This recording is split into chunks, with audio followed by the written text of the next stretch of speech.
Ciencia Vagabunda.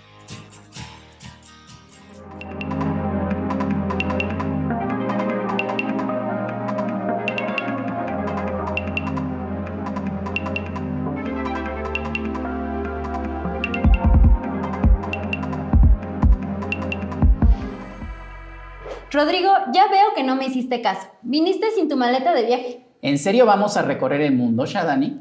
Así es, y vamos a invitar a nuestra comunidad digital para que se sumen a esta travesía especial, de la mano de Mariana Díaz y Thibaut Soubajón, un par de aventureros apasionados por América y la ciencia. Realizaremos esta gran travesía.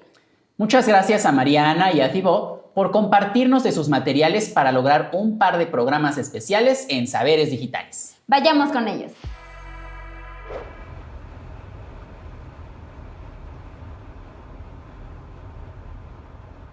Historiquement, on s'est intéressé aux sciences pour leur contenu scientifique. On parle de Darwin, on parle d'Einstein, on parle de Galilée et de Newton, mais on oublie que la science, ça se fait dans un contexte social. Et au début du 20e siècle, le grand sociologue allemand Max Weber nous rappelait qu'il y a des conditions sociales pour qu'il y ait de la science. Donc la science ne se fait pas partout au même rythme. La science ne se fait pas, par exemple, dans des campagnes, ça se fait dans des villes. C'est déjà un phénomène sociologique. ¿Qué es lo primero que viene a tu mente cuando escuchas la palabra ciencia? ¿Piensas en laboratorios y batas blancas? ¿O tal vez en el rostro de Einstein y en sus ecuaciones? ¿Qué tanto nuestras ideas sobre la ciencia se acercan a la realidad? ¿Cómo trabajan los científicos? ¿La manera de hacer ciencia es la misma en cualquier país y en cualquier época? Como en toda actividad humana, la investigación científica lleva impresa la huella indeleble de nuestras pasiones, nuestra curiosidad, nuestras aspiraciones, pero también de nuestra historia y de nuestro contexto cultural y social. En este mundo tan diverso, en donde la ciencia tiene un claro efecto sobre nuestra manera de vivir y de construir el futuro, se nos ocurrió emprender un viaje un poco fuera de lo común. Un viaje alrededor de la ciencia. Rodrigo, siempre he pensado que viajar es la mejor experiencia que nos puede pasar en la vida. El mundo se abre de manera formidable con un viaje. Y aunque a mí me gusta viajar con la mayor comodidad, te confieso que me mueve la manera como Mariana y Thibaut logran sus larguísimas trayectorias. Lo formidable es que lograron combinar el viaje con el conocimiento científico gracias a la tecnología. Sigamos con ellos. Les presento a Mariana. Es mexicana, originaria de La Paz, en la península de Baja California. Como es hija de biólogos marinos, la ciencia ha sido siempre un tema recurrente en su vida. Sin embargo, su enorme curiosidad la llevó por el camino del periodismo y de los viajes. Él es Thibaut. Creció en el sureste de Francia, rodeado de árboles y de campos agrícolas. Hace algunos años estudió una ingeniería y un doctorado en química vegetal que le permitieron conocer desde adentro el mundo de la investigación científica. Además de ser un apasionado por aprender siempre cosas nuevas, durante sus estudios descubrió que le encanta la comunicación científica. Mariana y yo nos conocimos en Chile durante un semestre de estudios en el extranjero y rápidamente nos dimos cuenta de todas las cosas que teníamos en común. Por ejemplo, nuestro gusto por los viajes y por descubrir nuevas culturas, nuestro interés por la ciencia. Comprender el mundo que nos rodea es fascinante y para nosotros la ciencia es justamente una increíble herramienta para conocerlo mejor. Es una manera de responder a preguntas que de otro modo no podríamos resolver. ¿Y tú cómo ves la ciencia? Cada quien desde sus propias experiencias y referencias culturales se construye una idea al respecto. Habrá quienes la vean con fascinación o pasión, otros quizás con indiferencia o desagrado. Quizás te hace pensar en tus clases de biología o química en la secundaria. Pero de manera más objetiva, ¿cómo definirías la ciencia? Le hicimos la misma pregunta a Yves Gingras, un historiador y sociólogo de la ciencia de la Universidad de Québec en Montréal. La science, au fond, on peut la définir de façon relativement simple. C'est rendre raison des phénomènes naturels, par des causes naturelles. Donc, si une pomme tombe, puis vous dites c'est la volonté de Dieu, c'est une cause, mais c'est une cause surnaturelle. La science, rendre raison, c'est expliquer par des causes naturelles. Expliquer quoi? plein de choses. Expliquer la pomme qui tombe, expliquer les émeutes, expliquer les guerres, expliquer la formation des galaxies, l'explosion d'une étoile. Donc la science, c'est expliquer tous les phénomènes qui nous entourent, quels qu'ils soient. C'est compliqué, ça demande des théories. Mais c'est ça la science.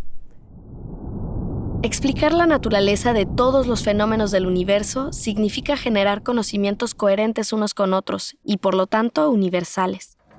Por ejemplo, las leyes físicas son siempre las mismas, sin importar desde dónde se les observe. Pero para explicar cualquier fenómeno se necesita un observador. ¿Qué tanto influye la cultura de una persona en su manera de observar las cosas? ¿La ciencia se hace igual en cualquier sociedad y en cualquier contexto cultural? Il y a des découvertes qui ont été faites en Occident, si on veut appeler ça l'Occident, mais une fois la découverte faite, les physiciens chinois peuvent travailler sur les quarks autant que Gell-Mann, qui est un Américain qui a inventé le mot quark. Donc, la science, lorsqu'elle est une science, est synonyme d'universel. Mais les types d'hypothèses dépendent de la culture, parce qu'on a des hypothèses qui dépendent de notre passé, de nos intuitions, ça peut être de nos rêves. Mariana y yo, al haber crecido en dos países tan distintos, tenemos bastante claro que nuestra cultura influye mucho sobre nuestra manera de ver el mundo. Y con los científicos pasa igual.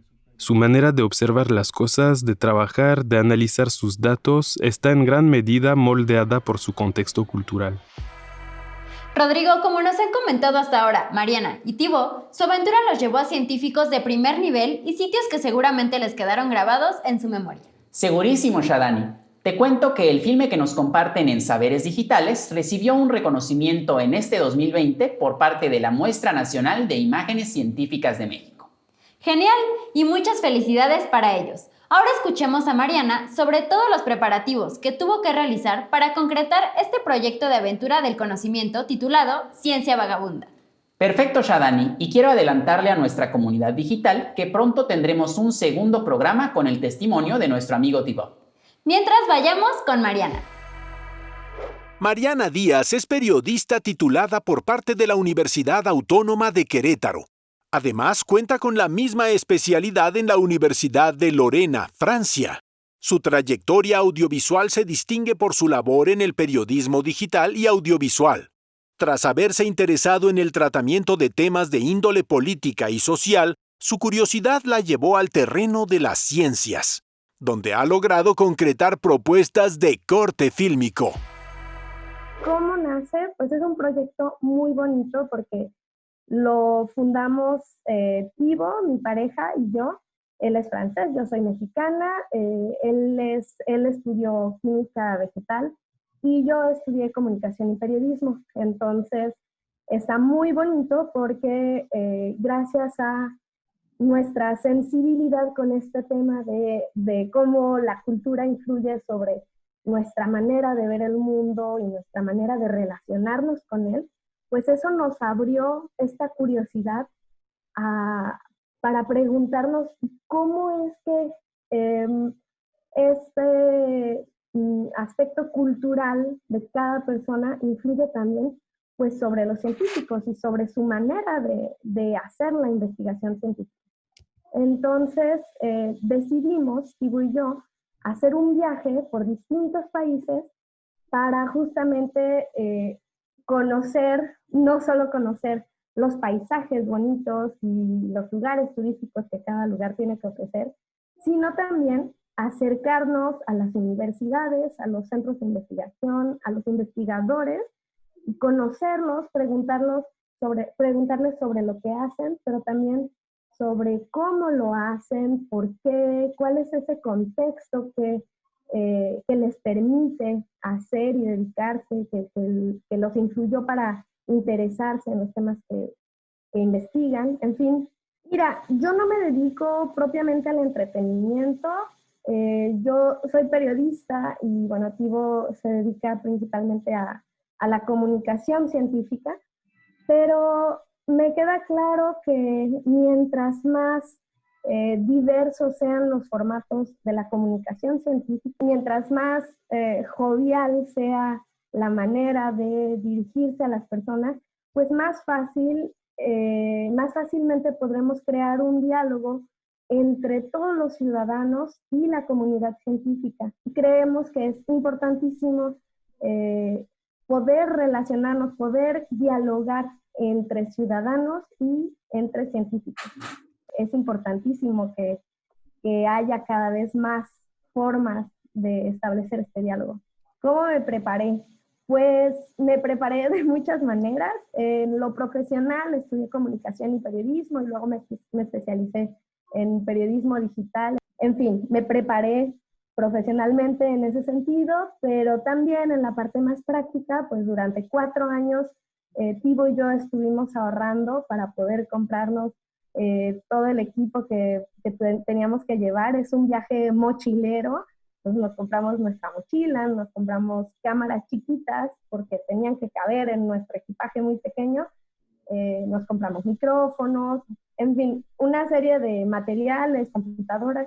Nos preparamos también investigando sobre los países que queríamos visitar, investigando cuáles eran sus especialidades en términos de ciencia. A ver, para protegernos, obviamente nos compramos un seguro médico y seguro de vida para viajeros porque es muy importante poder reaccionar, poder ir al doctor si estás en algún lugar desconocido y te sientes mal y demás. Bueno, teníamos un seguro de vida, un seguro médico. Creo que el contexto es este escenario en donde ocurren las cosas y precisamente para poder comprender cómo funciona la ciencia necesitamos entender cómo es este escenario y por qué tenemos las condiciones que tenemos. Es tiempo de compartir contigo un poco de todo lo que aprendimos, todo aquello que nos sorprendió y que nos hizo reflexionar. Estos encuentros y hallazgos cambiaron nuestra perspectiva sobre la ciencia. ¿Será que la tuya también cambiará? Empecemos con el viaje. Nuestro punto de partida es La Paz, mi ciudad natal. Estamos frente a la ensenada de La Paz entre el Golfo de California y el Océano Pacífico. Como podrán imaginarse, el mar aquí es parte esencial en la vida de las personas y buena parte de las actividades que se realizan tienen que ver con él. Entre estas actividades está la pesca, y es justamente en el Manglito, una colonia de pescadores, en donde grabamos nuestro primer reportaje.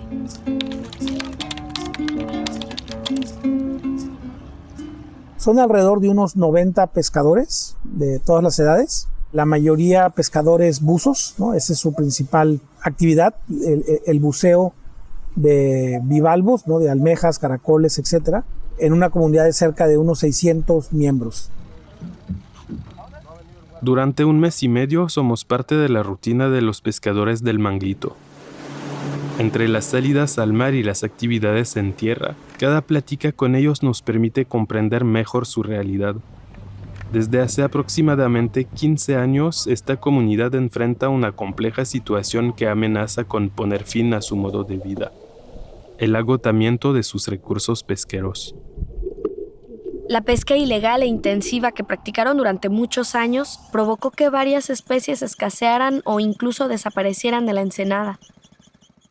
Una de las más afectadas fue el callo de hacha, un molusco que hasta hace un par de décadas solía ser muy abundante en la zona. Frente a este escenario, en el 2007, la ONG Noroeste Sustentable decidió establecerse en el Manglito para promover la pesca sustentable. La sustentabilidad no es un problema a resolver, es un futuro a crear. Entonces, con la comunidad hicimos el primer ejercicio, que es la pregunta de ¿qué me gustaría crear para mí? Pero crear con el corazón, realmente crear. Y los pescadores dijeron, es que a mí realmente me gustaría tener una ensenada llena de almejas. Y el otro también lo quería, y el otro lo quería, y el otro lo quería, y en ese momento ya era una visión compartida. En ese momento ya empezaron a crear ese futuro, en vez de a resolver un problema que tenían de escasez de recursos. Y es 2 mundos. Pero una vez hecha esta reflexión, ¿cómo pasar ya en la práctica de la escasez a la sustentabilidad? Antes que nada fue necesario entender cómo funciona el ecosistema, identificar qué tan afectadas estaban las especies y definir una estrategia para restaurar la ensenada. Fue en este momento que se pusieron sobre la mesa los conocimientos científicos de algunos biólogos marinos y los conocimientos empíricos de los pescadores del Manglito.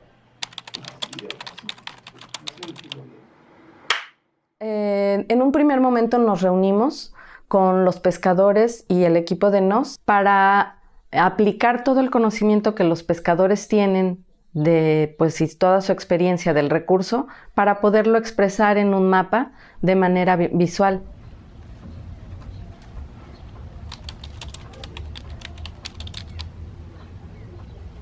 Nos pidieron que reflejáramos nosotros en el mapa lo que había y lo que se encontraba aquí en la ensenada de distintas especies.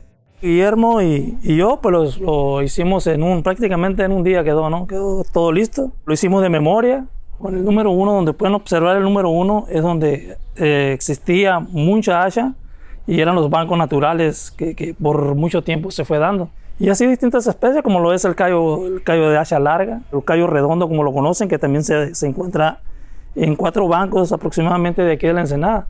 Con esta información pudimos generar un punto de referencia, un mapa de referencia base que nos diera oportunidad a largo plazo para ir haciendo el seguimiento del proceso de restauración natural que estas poblaciones tenían en la ensenada. Gracias a esta cooperación entre saberes científicos y saberes empíricos, fue posible obtener datos, generar diagnósticos, prever la evolución del ecosistema y evaluar los resultados de manera periódica.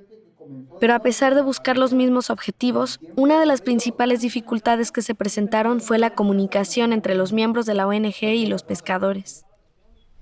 A inicio era muy difícil. Teníamos una reunión y 5 segundos y nos enojábamos todos y nos íbamos y resulta que todos queríamos lo mismo. No nos podíamos entender bien. Si usaban, siento yo a veces que no usábamos el mismo lenguaje, ¿no? Nosotros lo acabo de descubrir aquí en esta organización que tenemos un lenguaje de pescador y a veces no los entendemos, ¿no? Nosotros les decimos un nombre a la lama y ellos científicamente ya lo tienen identificado como su nombre y lo que es, ¿no? Y a veces las palabras técnicas no nos ayudaban mucho porque nosotros honestamente pues no entendíamos sobre eso. Y ahí fuimos platicando sobre eso, que nos explicaran con peras y manzanas lo que ellos nos querían decir con esas palabras técnicas. Y nosotros igual al lenguaje pescador tratar de compartir esa idea para tener una mejor comunicación. Resolver los problemas de comunicación y establecer una verdadera confianza entre ambas partes les permitió trabajar en equipo. Después de 7 años sin pescar callo de hacha y trabajando arduamente en la restauración de la ensenada, los pescadores del Manglito comienzan a ver resultados y han decidido volver a pescar, ahora de manera sustentable. Con esta primera experiencia en el Manglito, la ONG tiene el nuevo objetivo de continuar promoviendo la idea de la sustentabilidad en otras comunidades pesqueras. El 80% de los recursos del mundo está o sobreexplotado o al máximo. Creo que son como 800 millones de pescadores en el mundo que están prácticamente viviendo ese problema de insustentabilidad, ¿no? Ponle tú que a lo mejor la mitad, 400 millones de pescadores diciendo cómo salgo de este esquema que parece que es ir paulatinamente perdiendo la riqueza y quedándome sin nada, ¿verdad? Entonces, pues para allá vamos.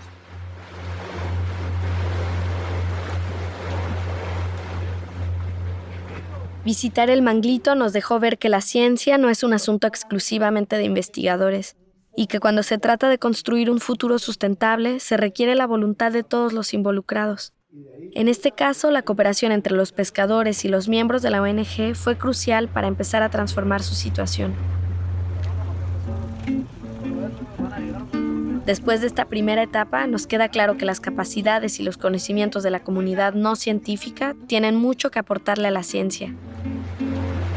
Y viceversa, los conocimientos científicos son también de mucha utilidad para resolver los problemas de nuestra vida diaria. De hecho, esto no es nada nuevo.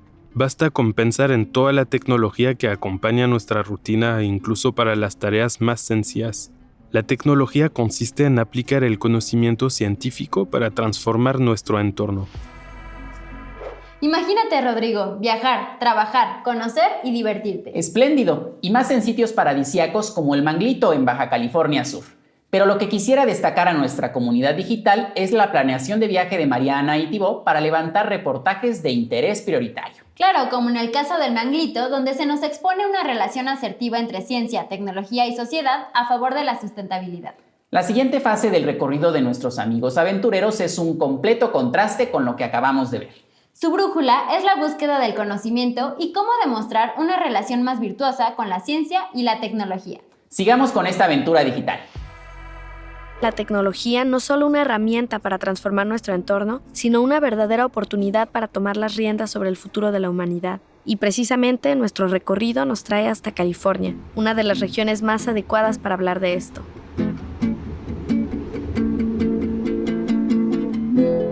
Acabamos de atravesar la frontera entre México y Estados Unidos. Nuestra primera escala es en San Diego, donde aprovechamos para grabar otro reportaje. Después de algunas aventuras reconociendo el terreno y tratando de desplazarnos, llegamos hasta la bahía de San Francisco. California, y especialmente la zona conocida como Silicon Valley, es la meca de la innovación, la combinación perfecta entre universidades prestigiosas, mentes brillantes y mucho, mucho dinero ha permitido un desarrollo acelerado de las tecnologías más innovadoras. No por nada es aquí, en la Universidad de Berkeley, que la profesora Jennifer Doudna, en colaboración con la francesa Emmanuelle Charpentier, desarrollaron recientemente una revolucionaria técnica de edición genética llamada CRISPR-Cas9.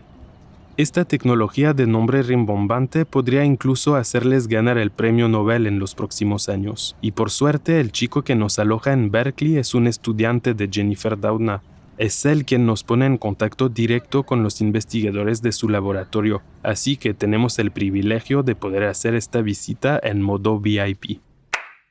Para entender mejor de qué se trata CRISPR-Cas9, hay que recordar que en el núcleo de cada una de nuestras células está el ADN, y en esta molécula está contenida toda nuestra información genética. Los distintos fragmentos del ADN son los genes, y cada uno de ellos determina una característica específica de nuestra morfología, nuestro metabolismo o nuestro comportamiento biológico. Editar estos genes significa modificar las características más elementales de los seres vivos. Los organismos genéticamente modificados, mejor conocidos como OGMs, existen desde la década de los 70, pero hasta ahora las técnicas que se utilizaban eran poco precisas o incluso aleatorias, haciendo que los efectos secundarios fueran difíciles de prever. A diferencia de aquellas prácticas, CRISPR-Cas9 permite trabajar con un nivel de precisión nunca antes logrado, y esto abre la puerta a un sinnúmero de posibilidades. Ciencia Vagabunda nos demuestra que no existe obstáculo cuando el deseo por conocer es enorme. Shadani, seguramente Mariana y Thibaut enfrentaron una y mil peripecias empezando desde la selección de sus temas. Y no lo dudo, que Mariana nos lo aclare en la última parte de su entrevista. Había varios factores que nos hacían definir un tema u otro tema, entonces decidíamos principalmente en función de cuál era el tema o cuáles eran los temas en los que la investigación está más desarrollada, de acuerdo con los lugares que íbamos visitando. La decisión de un tema iba en función de las características del lugar y de las posibilidades que se nos abrían también a nosotros. ¿Qué retos nos impuso desarrollar Ciencia Vagabunda? Por un lado, teníamos que hacer durar un presupuesto limitado. Los retos, entonces, pues tenían que ver con la subsistencia, ¿no? Con dónde llegar, cómo llegar, a dónde. La verdad es que nos íbamos moviendo rápidamente de un lugar a otro y a veces no sabíamos dónde íbamos a dormir en la siguiente semana o en los siguientes 2 días. Otro reto, bueno, pues las redes sociales. No siempre teníamos acceso a internet, entonces también teníamos que estar como al pendiente de conectar, de contarle a las personas, compartir qué es lo que estábamos haciendo. Nosotros tratamos de, con nuestro pequeño presupuesto y nuestro poquito espacio en las maletas, hacernos del equipo necesario para poder tomar imágenes bajo el agua, para poder tomar imágenes en 360 grados, para poder conectarnos a internet. Bueno, teníamos un teléfono inteligente que nos permitía conectarnos a Wi-Fi. Yo creo que así como nosotros tuvimos esa pequeña curiosidad por juntar nuestros perfiles y por hacer algo, una mezcla rara pero súper enriquecedora, yo creo que sea cual sea la pasión de cada uno de ustedes, de cada persona, Si la mezclan con la pasión rara de alguien más, siempre pueden conseguir un proyecto interesantísimo. En este momento es muy importante valorar los proyectos interdisciplinarios porque nos permiten enriquecer enormemente la calidad del contenido que podemos producir. Amigo y amiga, llegamos al final de este programa, pero acompañaremos a Mariana y Thibaut con su ciencia vagabunda en la segunda parte de su recorrido. En la aventura que nos espera, será Thibaut quien nos comparta sus peripecias en este viaje formidable. Muchas gracias y no se olviden de escribirnos a la dirección que aparece en pantalla. Quedamos atentos de ustedes y toda la suerte del mundo.